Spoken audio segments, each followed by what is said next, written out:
Can you hear me? Yeah. What a brilliant talk we've just listened to. Just a beautiful, beautiful piece of science. And I got the unenviable task of following it.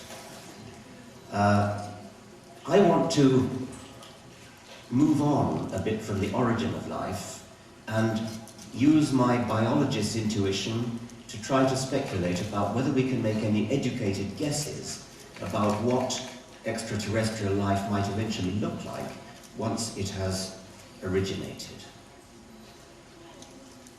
The most salient and impressive feature of life is the illusion of design. Living things are complicated, they're often very elegant, very beautiful, and they look overwhelmingly as though some engineer has designed them for a purpose. There you see some examples, just a more or less random collection of living creatures: a flying bird, a swimming flatworm, a cuttlefish, and the one on the right is a stick caterpillar. That thing sticking up in the air is not a twig, it's actually a caterpillar that has been shaped by natural selection, probably bird predation, to look like a twig in every detail. The thing on the left you'll recognize is a rose thorn.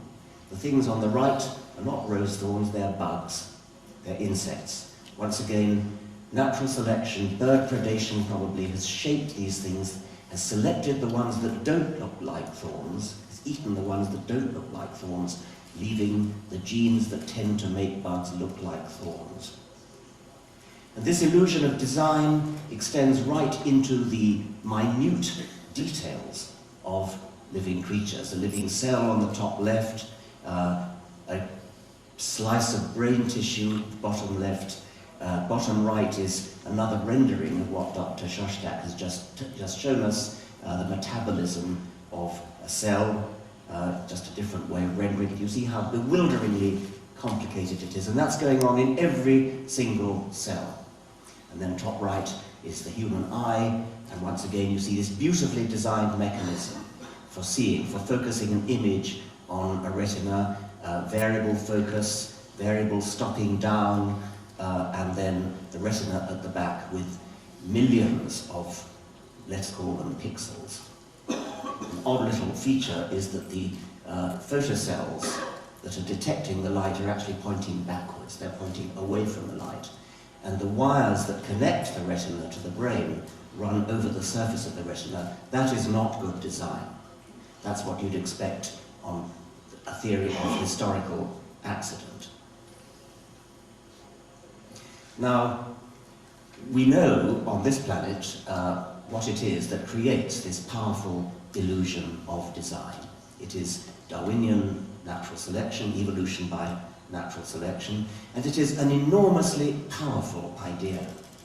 I would define the power of a theory as what it explains divided by what it needs to assume in order to do the explaining.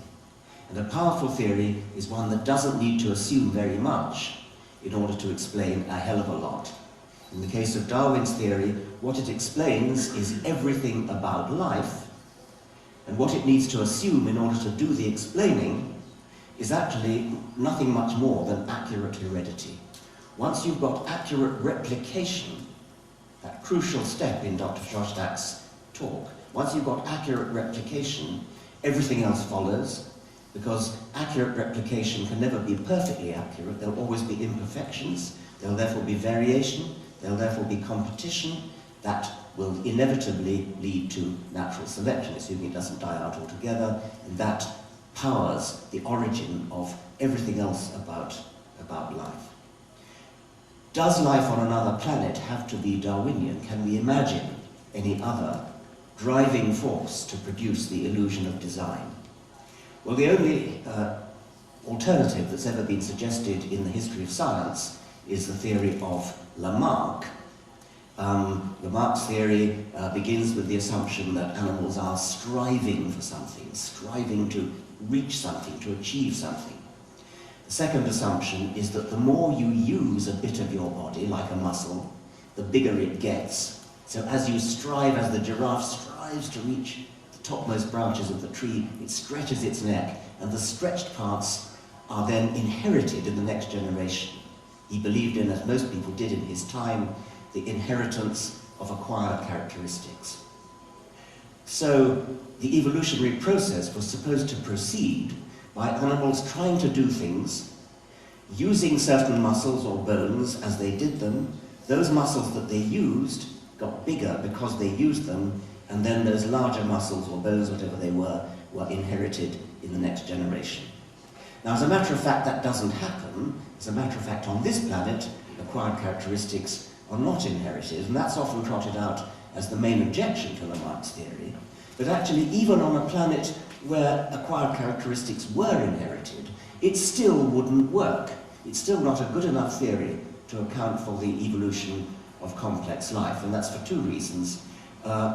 One is that acquired characteristics, there's no particular reason why they would be improvements. Most acquired characteristics are actually disimprovements. They're things like broken bones, wearing out, scars, and so on. If we inherited acquired characteristics, we'd all be limping around on the broken bones of our ancestors, which we're clearly not. We get a start again. Even on a planet where that did happen, it still wouldn't provide the mechanism for progressive evolution. The principle of use and disuse also is not good enough, is not man enough to do the job. It's all very well to say that a muscle gets bigger when you use it a lot. That may be true, but that's not going to explain the fine, intricate detail of something like an eye. The fine, sharp chisels of natural selection are good enough to provide the beautifully tuned organs like eyes and ears. But it's just not true that the more you use an eye, the better it gets at seeing. There's no sense in which, as photons wash through a lens, the lens becomes clearer, something like that. So we can reject Lamarck's theory, not just on this planet, but everywhere. It is an attempt at an explanation for evolution, but it's a bad one, and it's a bad one everywhere. There is no other theory that's ever been proposed that would work. Intelligent design is not an explanation at all, because it simply begs the question of where the complexity comes from.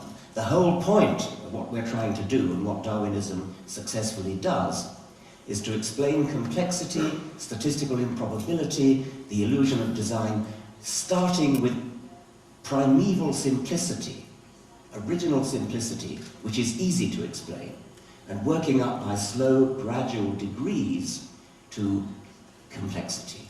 That's what Darwinism does, and that's what intelligent design manifestly doesn't do, because it starts with complexity. It starts with a designer who's got to be supremely complicated and intelligent in order to start the process off. So our working hypothesis will be that life anywhere in the universe has got to be Darwinian life. There remains the possibility that there are other theories that nobody's yet thought of, nobody's dreamed of, but we have to say that any theory that's going to be any good has got at least to share with Darwinism the property of deriving eventual complexity from primordial simplicity. If it can't do that, it's not the theory we're looking for. Now, how likely actually is it that there is life on other planets? That's Enrico Fermi, who famously said at lunch one time with colleagues, "Where is everybody?" And his colleagues, being very intelligent, knew immediately what he meant. He meant, why have we not been visited by creatures from other planets, or why have we not picked up any radio transmissions from them? We simply don't know, as various speakers at this conference have said, whether there is life on other planets. We don't have enough data to narrow down the answer at all. The possibilities are open all the way down from the extreme at the bottom of my picture, that we are literally alone in the entire universe, which some people believe, through various intermediates, such as life tends to arise about once per galaxy, still incredibly rare, or life, at the other extreme, life tends to arise on average once per star, in which case we would have, I think, something like 10 to the 22 separate life forms in the universe. Now, various people have espoused all points along this continuum. There are quite a lot of people who think that we really are alone in the universe. Life has literally has arisen only once. And that's fine, but just let me point out one corollary, one deduction from that belief, if you want to hold that belief. If you want to hold that belief that we are alone, it means that the origin of life is a quite stupefyingly improbable event. It's an event so improbable that people like Dr. Shostak and his colleagues are totally and utterly wasting their time trying to come up with a plausible chemical theory for the origin of life. Because if you want to believe that we're alone in the universe, then what we are seeking in our theory of the origin of life is not a plausible theory. It's a highly, highly, highly implausible theory. We should be deeply worried if anybody comes up with a plausible theory, if we want to believe we're alone in the universe. Well, I don't know about you, but I found Dr. Shostak's presentation extremely plausible, and that means that I am drawn to the view that there probably is quite a lot of life around the universe. On the other hand, since the reason for believing that is the sheer number of planets, it remains possible that although there's plenty of life around the universe, it's still very, very rare because the number of planets is so large, and therefore the islands of life in the universe may be so spaced out that the chance of any one of them ever encountering any of the others may be very low, which would be sad. Encountering life bodily is vastly more improbable than encountering life by electromagnetic radiation from intelligent life forms, which is Jill Tarter's subject, of course. Electromagnetic radiation, unlike a body which has to home in on the very planet, say, if we're going to be visited, then bodies from extraterrestrial life forms have got to actually land here, which is an extremely improbable target. On the other hand, if they broadcast information by radio, say, or by some other form of electromagnetic radiation, it radiates out in all directions, thereby enveloping an ever-increasing sphere of targets. And the chance that we might be in this expanding sphere become great. On the other hand, it's subject to deterioration by the inverse square law, and so after considerable distances, the signal would have dissipated and become indistinguishable from noise. That problem can be overcome by beaming the signal, say as a pencil-thin laser beam, but then we're back to the problem that it has to be very carefully aimed. We no longer have the advantage of broadcasting outwards. Now, what kind of an event is an origin of life? Well, Dr. Shostak has covered that so well, I needn't go into it. The key event is the origin of a high-fidelity, self-replicating entity, of which DNA is one example, and as he said, there might be others, there might have been others originally, and DNA could have been a late takeover. Does it have to be carbon-based? Carbon has this property of forming chains and circles and complicated structures which are very well suited to life, and so there's a sort of presumption that carbon-based life is relatively likely, but we could be wrong. Carbon is capable of making big complex molecules, in particular protein molecules, which have this remarkable capacity to fold themselves up, to tie themselves in knots, the three-dimensional shape of which cause them to have catalytic properties, literally because of their three-dimensional shape. The three-dimensional shape of a protein is determined by the one-dimensional sequence of amino acids in the chain, and that in turn is determined by the one-dimensional sequence of coded letters, nucleotides in DNA. So it's theoretically possible to make a protein molecule any shape you like, provided you only can work out what the correct sequence of amino acids would have to be in order to do that, and then the protein will self-assemble, will take care of tying itself into the requisite knot to give exactly the shape that you want to have the right catalytic properties. I liken a cell to a chemistry lab in which, instead of the bottles of chemicals all being neatly arranged on shelves, all the chemicals in the lab, hundreds of them, are tipped into one great vat, which would be a very irresponsible thing to do, except that in living vats, which are cells, the presence of enzymes, the presence of specific catalysts, sees to it that the vast majority of possible reactions which could take place when you've tipped all your bottles into the vat don't take place. Only one or two, only whatever is required for that particular cell takes place, and that's because of the specificity of enzymes. So it looks as though enzymes, specific catalysts, are immensely important, at least for life as we understand it. And so the next question would be, does life on other planets have to have protein?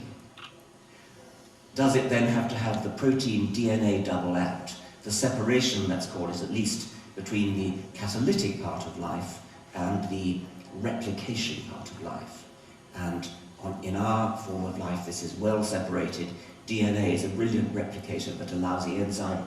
Protein is a brilliant enzyme but can't replicate itself.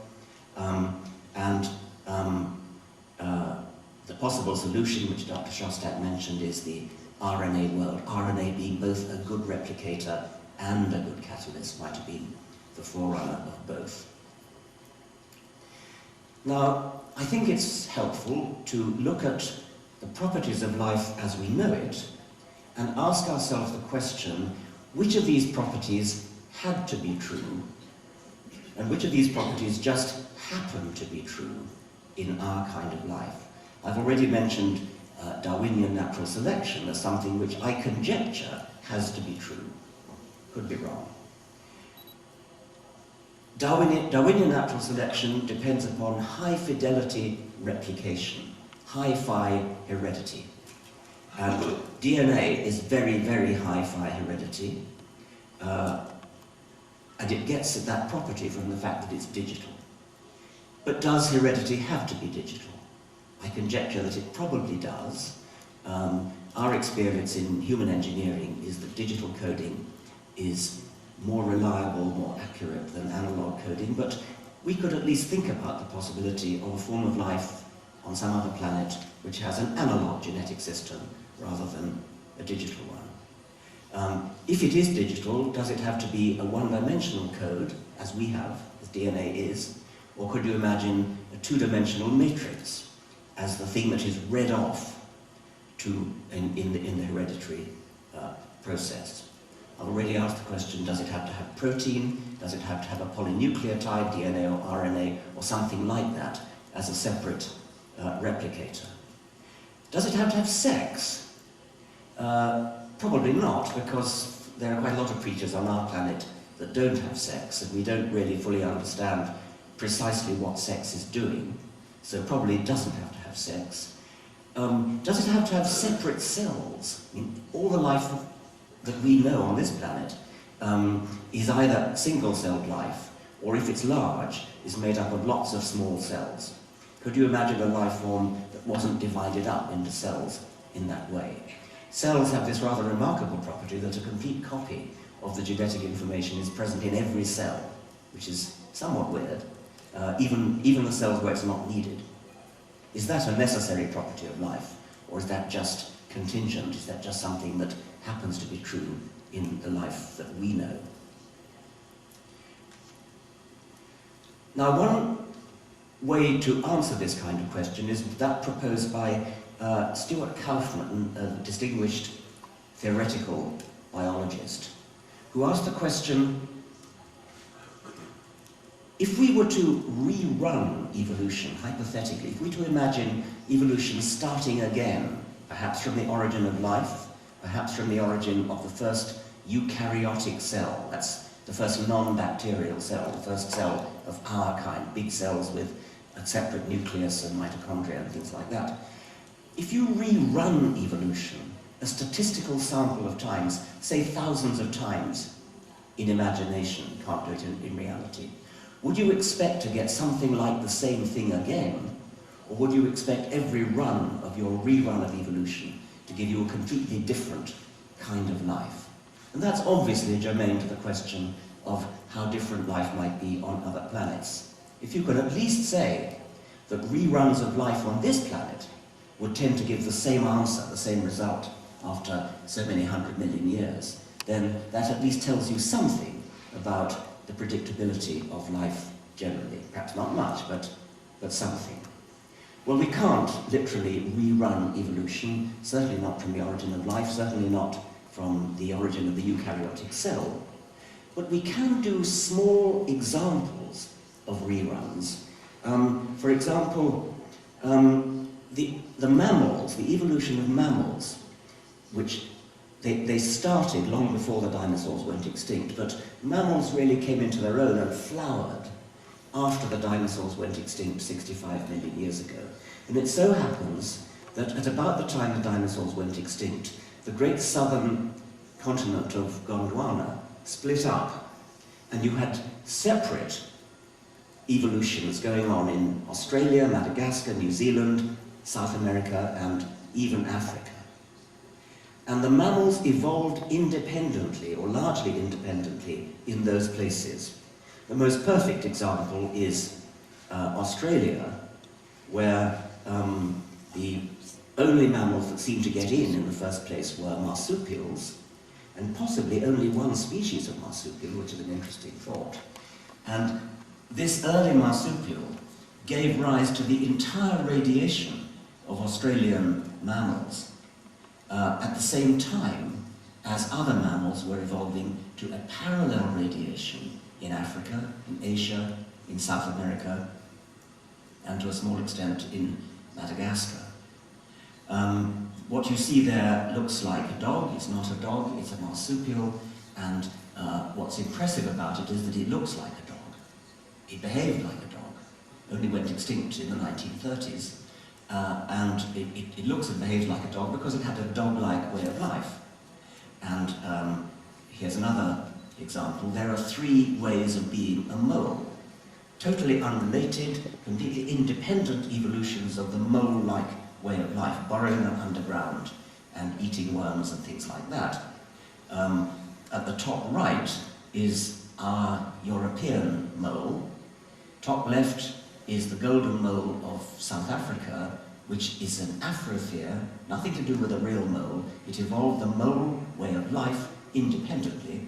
And at the bottom is an Australian marsupial mole, which again evolved the mole-like way of life and looks like a mole, behaves like a mole, but is not a mole. 2 ways to be a flying squirrel. On the right is a rodent, and on the left is an Australian marsupial. They look and behave almost identically. These 2 ways, these 2 approaches to the same way of life independently evolved in Australia and in the Old World. 2 ways to be a saber-toothed tiger. On the left is Thylacinus, which is a true cat, and on the right is Thylacosmilus, which is a marsupial. Not from Australia, in this case it's from South America. South America also had a big population of marsupials. And once again, these creatures have come to look the way they do, look the same as each other, because they have the same way of life. Actually, there are more ways to be a saber-tooth. There's the marsupial one on the left, there's the true cat on the right, Smilodon, and in the middle is another carnivore, a false saber-tooth. It's not a marsupial, and it's just yet a 3rd way of becoming a marsupial. Convergence doesn't always happen. In Australia, the antelope way of life was taken up not by 4-footed antelopes as in Africa, but by 2-legged hopping kangaroos. This is just a different way of doing it, so that's an illustration of the fact that you don't always get parallel evolution, but you very often do. The dinosaurs showed a similar range of types to the mammals that eventually replaced them, somewhat different, and even before the dinosaurs, the mammals, or mammal-like reptiles as they're sometimes called, had a beautiful flowering, a beautiful radiation of types, which paralleled the dinosaurs that were to come after them, and the separate radiations of mammals that were to come after them yet again. So the point I'm trying to build up to is that Kaufmann's thought experiment of rerunning evolution, although it can't be done in quite the pristine form that Kaufmann himself imagined, we can get a sort of idea by looking at mammals in Australia, Africa, Asia and South America and Madagascar, because the radiation of lemurs there. We can get a sort of idea that at least if you start in a similar place, which is what the mammals did in all these different continents, if you start in a similar place, you can end up with a similar range of types, because natural selection is so powerful at producing adaptation, at producing good design. It may be that there really aren't that many ways of being a good carnivore, which is why dogs and thylacines in Australia ended up looking so alike. There aren't that many ways of gliding from tree to tree, which is why rodent flying squirrels and marsupial flying phalangers end up the same. There aren't that many ways of doing it, and so natural selection tends to converge on them. Now, so far, I've used geographical separation, the separation of Australia from the rest of the world and so on, to see how parallel evolution can be in isolation. And that's one way of doing it. But we don't have to rely on geographical separation. We can think of rerunning the experiment of evolution, not in different continents, but in different groups of animals. For example, the eye, so-called the eye, appears to have evolved more than 40 times independently around the animal kingdom. This is not now talking about different continents, this is talking about different evolutions of eyes in mollusks, in worms, in insects, in crustaceans, in fish, and so on. In all these different groups, entirely independent of each other, without any sort of industrial espionage to get the design crossing over from one place to another, you have similar eyes evolving, or in some cases rather different eyes. The eyes of mollusks and the eyes of vertebrates are very similar. Both are based on the camera principle. The best mollusk eyes are those of octopuses and squids, and they have a very similar design. They have a lens in front of a dark chamber, a retina at the back, everything the same. One telling difference, one interesting difference, in octopuses, the retina is the right way round. The light-sensitive cells are pointing towards the thing you're looking at, whereas in our eyes and in fish eyes, they're pointing backwards, away from the thing that you're looking at. So the octopus eye is in that one respect better designed. The difference is, of course, historical. For some reason, in the origin of the eye in the evolution of mollusks, it was embryologically convenient for the nerve cells connecting the eye to the brain to point backwards. In us, in our fish ancestors, it was embryologically convenient for them to be pointing the other way. But otherwise, the design is extremely similar. There are very different kinds of eye, compound eyes of various kinds in insects, crustaceans, some worms. There is even a parabolic reflector eye, using the principle of a reflecting telescope, with the parabolic dish behind, and then the retina up here, in the middle of the parabolic dish. That is found in the eyes of scallops, pecten.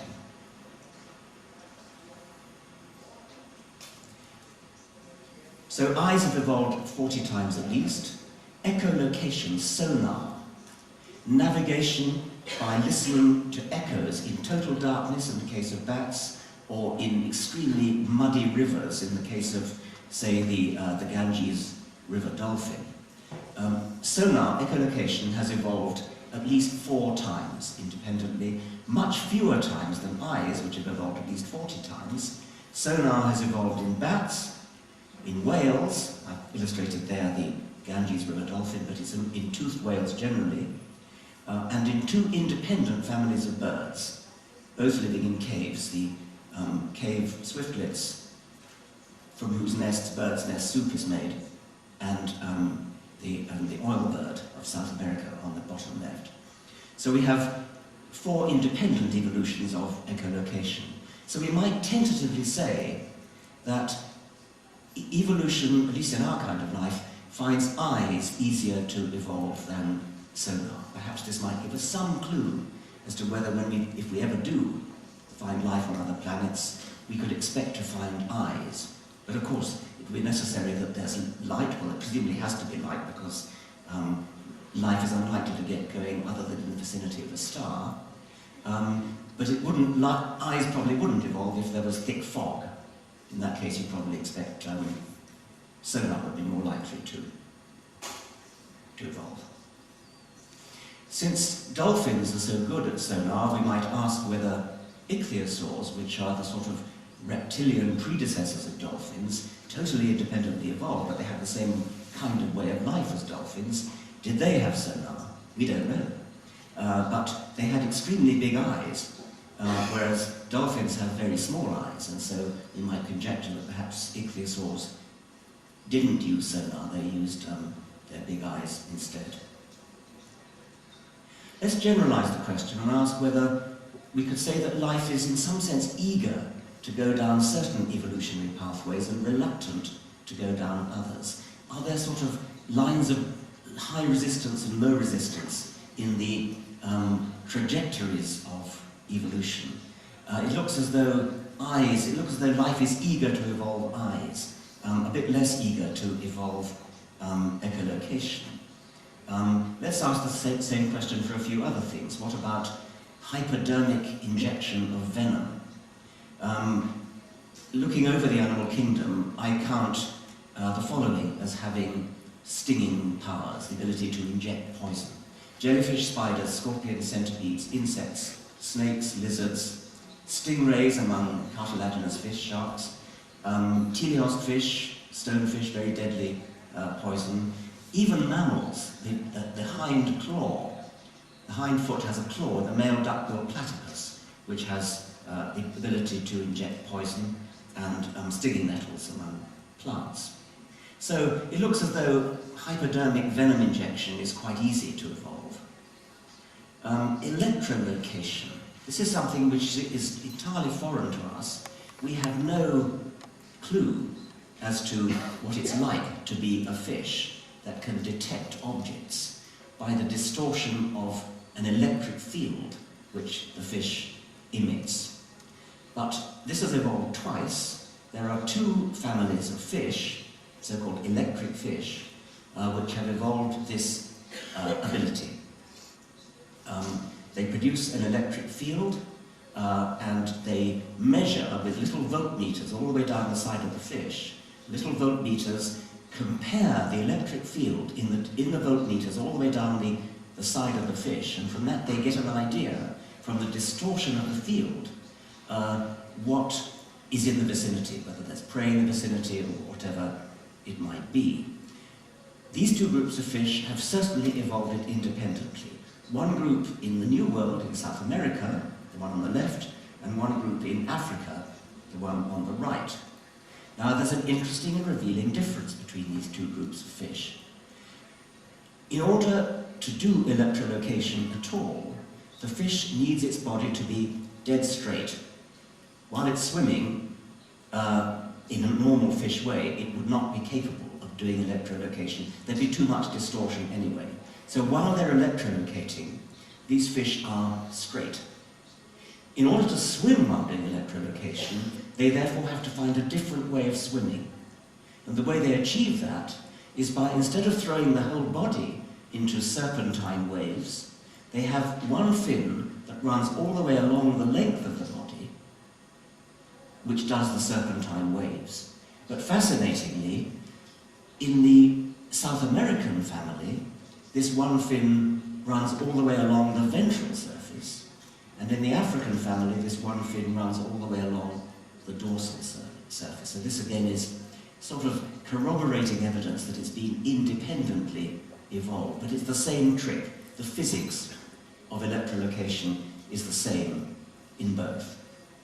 You see what I'm doing? I'm trying to build up a picture for which things are easy to evolve by counting the number of times they've evolved independently, and which things are difficult to evolve. How many times has true flight evolved? Apparently only 4 times. In insects, they were the first to do it. Then in pterosaurs, pterodactyls and the like, which were the next to do it. Then in birds and bats. Those are true flyers who can fly indefinitely using flapping flight. But there are numerous other groups of animals which have evolved the ability to glide, in some cases gliding for considerable distances, and they are much more numerous. In that picture you see a flying squirrel, a flying frog, a flying lizard, and a flying fish, and there are lots more. How many times has jet propulsion evolved? Apparently twice, both times in mollusks independently. Squids do it, and they shoot backwards. So they shoot water out of a siphon at the front of the body very rapidly, and they shoot very, very fast backwards, so fast that some squids have independently evolved the flying fish habit of zooming right out of the water and then coming down again a long way away, and they do that by jet propulsion, swimming backwards. Scallops also have jet propulsion in a rather peculiar way. As they snap shut the valves, you might think they'd be, if those are the valves, they'd be snapping away that way, but they're not, they snap that way. And the reason is that the snapping forces water out through through little jets at the hinge of the 2 shells, which forces them forwards. How many times has the wheel evolved? Well, it's evolved in human technology, but even that took a long time. Famously, the wheel had to be invented, and it wasn't invented very early in human history. The only true wheel I know of in non-human nature is the motor, the axle of the bacterial flagellum. You know that many bacteria have a long whip-like tail sticking out of one end, and they swim with this, and this tail, this flagellum, is truly rotates. It has, you could see there the little molecular motor that turns it, and it goes through a bearing, a true axle. It literally does rotate. I think that's probably the only example of a wheel in nature. So we might say that wheels are not eager to evolve. Some people have wondered, perhaps following science fiction speculations, whether something like humans, a bipedal, brainy creature with eyes looking forward, with skilled hands, might evolve on other planets. Could it even have evolved twice on this planet? And some biologists have speculated that if only the dinosaurs had not been driven extinct by a comet or meteorite 65 million years ago, they might have produced something like a human. That's a speculative drawing. Dinosaurs already, of course, were bipedal. Many of them were bipedal. They walked along on 2 legs. So it wouldn't be that improbable that their freed up hands could have been used for something. That is pure speculation. Those who like science fiction will know that very often science fiction writers, perhaps rather unimaginatively, people their alien worlds with humanoid creatures, and they attract a certain amount of scorn for their lack of imagination. However, one reputable biologist, Simon Conway Morris, the Cambridge geologist, has gone on record as suspecting that something like humans is really quite likely to evolve. He seems to have an agenda behind that, but he actually has some quite good arguments. I thought I was pretty much alone in my enthusiasm for convergent evolution, but Conway Morris goes one better. And he points out, for example, that insects have a certain number of defining features: an articulated exoskeleton, compound eyes, a six-legged gait, whereby 3 of the 6 walking legs are always on the ground at any one time, defining a stable triangle, 2 legs on one side, 1 on the other, alternating. Respiratory tubes, known as tracheae, little tubes carrying air throughout the body, that carry the oxygen throughout the body and remove the carbon dioxide. And in some groups of insects, the development of complicated social groups like honeybees and ants. Now, all those features seem pretty strange, but Conway Morris goes through that list and shows that all of them has evolved more than once in different parts of the animal kingdom. And therefore, it wouldn't be that surprising if insects had evolved twice, had evolved more than once. It wouldn't be that unlikely. And he uses this as a sort of weak argument for why it wouldn't be that improbable that bipedal hominoids with big brains and forward-looking eyes and skillful hands might have evolved more than once. For some reason I was given the title Religion and Exobiology or something like that. I don't think it was my title, and I obviously haven't talked about it, but I thought I'd better just end up with it. There may be evolved creatures so far advanced over us that if we were ever to meet them, we would fall down and worship them as gods. But if there are, and I don't have any problem in believing that there are, if there are, they must have come about through some explicable process. If not Darwinian evolution, then some other process that does the same job, the same explanatory job as Darwinian evolution, deriving complexity, and therefore the capacity to do clever things and intelligently design things, deriving complexity from original simplicity. Complexity cannot simply be magicked into existence. You are not allowed to just postulate primordial complexity as your starting point. That's not science, that's cheating. Complexity, design, intelligence, purpose, goals, these things come late into the universe. They may have come many times into the universe, but they come after a long period of development, a long period of apprenticeship, of evolution. They cannot be imported early into your explanations because they raise more questions than they answer. Supernatural explanations are not explanations at all. They are cowardly evasions of the obligation to explain. And I regard the obligation to explain as one of the highest obligations to which our species can aspire. Thank you very much. Dr. Dawkins, there is a fairly little known quote by Sir Arthur C. Clarke that goes like this: perhaps the purpose of humanity or mankind on planet Earth is not to worship God, but to make him, to create him. What are your thoughts on that quote? Well, my thoughts on... Hello, have I gone off? Hello? My thoughts on that are exactly how I ended up, that it may well be that we can make gods, we can maybe become gods, but once again, that absolutely would not be a god in the sense of something that just was there de novo. It has to be something which is explicable, which comes about through a process of gradual improvement, of gradual complexification. We cannot, and that doesn't actually qualify as a god at all. I mean, it's in a loose sense of god. Yeah. One more question? You made some wonderful points about aggression and the eager direction of evolution and the reluctant direction and so on. We as a species have grown rich and wealthy on being quite an aggressive species, and we've been very successful at it for thousands of years. The danger seems to me now that our aggression has gone too far, and we're being aggressive to the planet, not just to ourselves, but we're aggressively using its resources. That could wipe us out if we're not prudent about it. Is this the direction of evolution?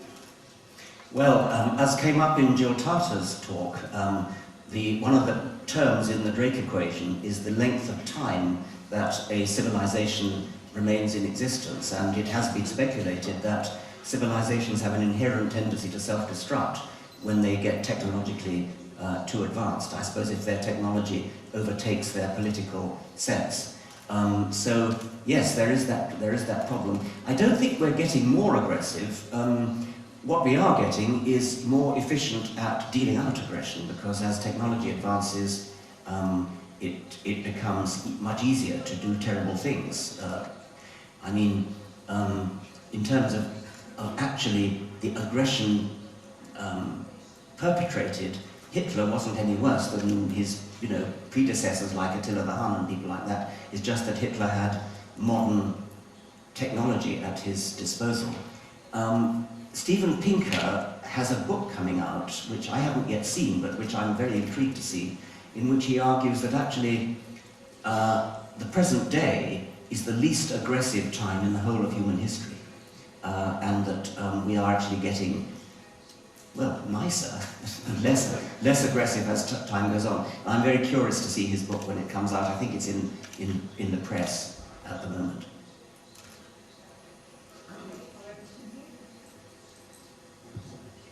Rick Parker, you're a perfect person to answer this one, which has always bothered me.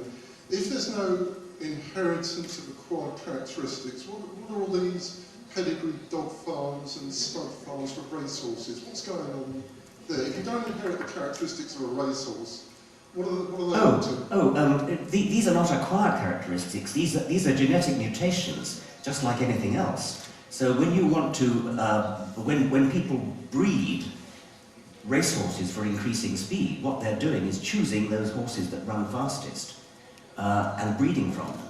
So it's a random change in the genes which causes the increase in running speed, and then it's a non-random choice of which horses you breed from. When you turn a wolf into a Pekingese, what you're doing over a very long period is choosing those wolves that are a bit smaller, a bit snub-noseder, a bit snufflier, all the things you need to make a chimpanzee, to make a Pekingese. So all the variation initially comes from random changes in the genome, and then the non-random process of selection is provided by humans. It's just like natural selection, except that in natural selection, the non-random survival comes literally from those that survive and those that don't survive, whereas when breeding dogs and racehorses, it comes from human breeders. They're not acquired characteristics. Okay, last question, please. There's one at the front, I think. Okay. 2 last questions. Thank you. Jan Zeslani from Ljubljana. I have the same question as I have posed before, but I will rephrase it. Do you think that the natural selection was existent since the beginning of the world, that started from nothing, energy, No. life and... Natural selection was not in existence at the beginning. Natural selection only came into existence at the moment when the first hereditary unit came into existence, as was covered by Dr. Shostak. That was a key event in the history of the world, when the first self-replicating code came into existence. And that was a random, lucky accident following the laws of chemistry. Okay, last question. One here.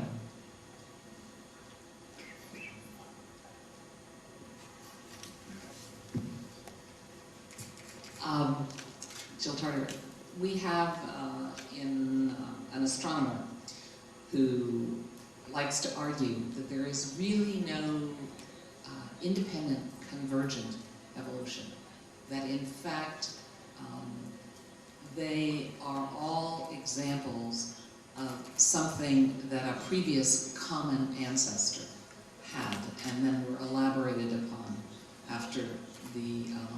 organisms diverged.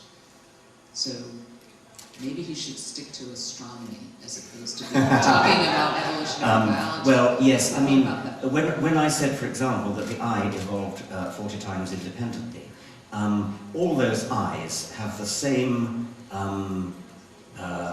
homeotic gene at the root. So, for example, if you take the correct homeotic gene from a mouse, the one that makes eyes, and put it into a fruit fly, say stick it into the elbow of a fruit fly will grow an eye in its elbow. It doesn't grow a mouse eye, it grows a fruit fly eye. What this gene is doing is saying, grow an eye here, but grow the kind of eye you would grow. So all the details of the eye, whether it's a compound eye as in the case of a fruit fly, or a camera eye as in the case of a mouse, that really is independently evolved, even though the signal, grow an eye here, does indeed come from a root ancestor. Thank you very much, Mr. Dawkins.